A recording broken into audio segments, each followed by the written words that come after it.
Ooh, it's episode 69. Ladies and gentlemen, it is my incredible little life. It is D-Lil coming at you one more time. And today, guys, I want to cook. And I thought maybe I could cook and talk at the same time type of thing. So, as always, as we usually do, let's start with my day. So, let's just say right off the bat, today was a tough one. It was a doozy. It was really tough today. So, I have a dream that one day I will be on time multiple days in a row. And this morning was trash because I was whopping 2 hours late to work. I didn't set up the backup alarm, so I got caught slipping. So I walked into work. I was kind of like ashamed a little bit, you know, but did my job, got out of there, and then went and did DoorDash after work. And I guess that was the best part of the day, really. DoorDash was great. I think I started around like 10 and then ended around like 150 or something like that. Made a chunk of cash that I'm really happy about and kind of sort of really needed right now. So that was perfect. So throughout my day of DoorDash, I was just like listening to R&B tracks. I will definitely put them in the description because there's a lot of good tracks that I heard today, and I'm just gonna throw them out there for sure. But I have a strong love for R&B music as well as like love and heartbreak tracks. And I could not stop thinking about my ex the whole entire time I was driving DoorDash, like straight up from 10 to almost 2. That's all I can think about is like, how could I repair it? Maybe I should call her. Man, I really needed this distance. And man, like, nah, it just wasn't good for the both of us. We're both gonna like do great things and blah, blah, blah. But it's just, man, I was just really there today. Like, pick up the phone or call her brother or call her best friend or something like that just to like make sure that she's doing okay, because I wasn't. So that was tough. After I got done with work, I was supposed to go to a doctor's appointment. So I sat down and chilled for like a good 20-30 minutes. Just like, I don't even know what I actually did. I think I was just sitting there like still thinking about ex-girlfriend and all stuff. So pertaining to the whole ex issue, it's like, I don't want to run from any of my feelings that I feel, you know, and I also don't want to completely act on all those feelings either, but just like let them sit and marinate, as well as like always reflect, you know, on possibly what I could have done better or what I can do better next time for a different relationship. And maybe in some weird way or shape or form that we find our way back together or whatever, you know. It's nothing that I'm banking on or even betting on. It's just the fact that like, I don't hate her, you know. It's just, I got to a point where it was just time for us to, you know, split and grow individually. And that's what I'm currently doing. And so it sucks that you love somebody and you still want to like be there and still have those feelings and still be in their presence, you know. But it's just a growth thing. It's not like a hate thing, because I've definitely done the hate thing where when you hate somebody, it's so much easier to just walk away and be like, you know, I hate you, so I don't want to deal with you type of thing, you know. But I had to literally grow up and be like, nah, this isn't working right now and I got to go find me, you know.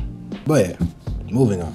And I was like, I want to be on time for this appointment. So I checked my email, seeing when it was, and then I checked the distance. Man, this place was 30 minutes on the other side of town. And I was like, damn, I'm screwed, because number one, I really don't want to go across town. And number two, I'm probably just not going to make it in time. And I did not make it in time. And so I rescheduled another appointment for tomorrow. I'm kind of a little upset about that, but hey, you weren't completely prepared. Two, you want to get this out of the fucking way, so it really doesn't matter. So I'll be there. I'll be there tomorrow. Got a call from the nieces. I just found out something incredible, which I never knew.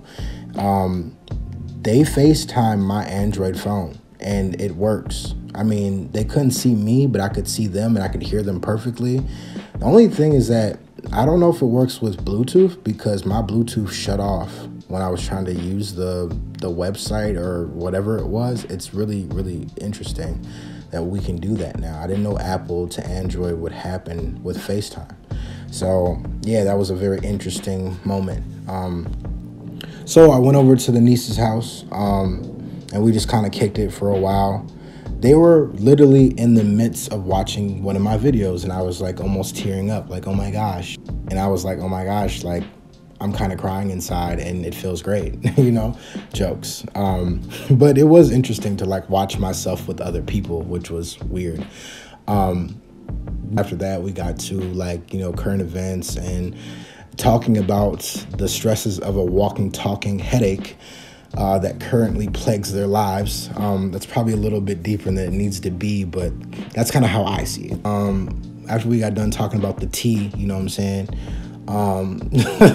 That's so weird for me to say that.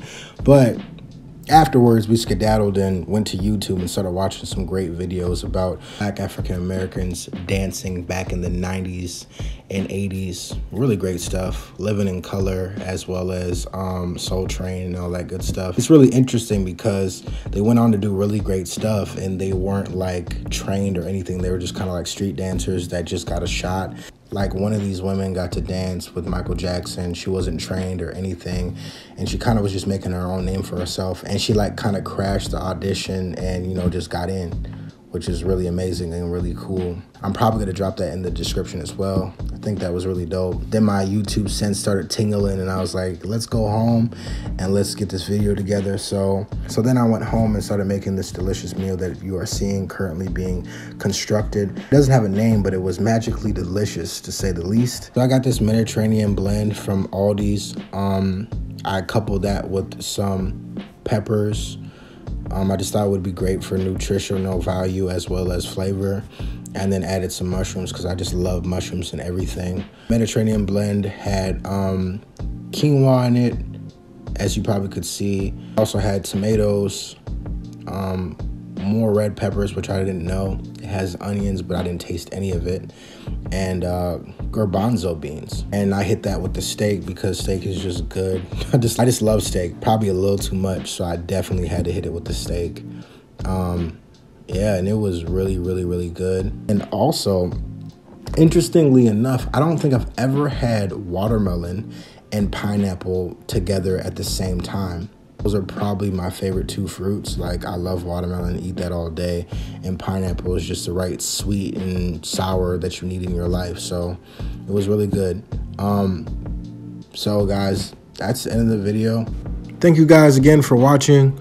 So my question for you guys tonight is, what is one of the most immature things you've done during a breakup? And what is the most mature thing you've ever done during a breakup?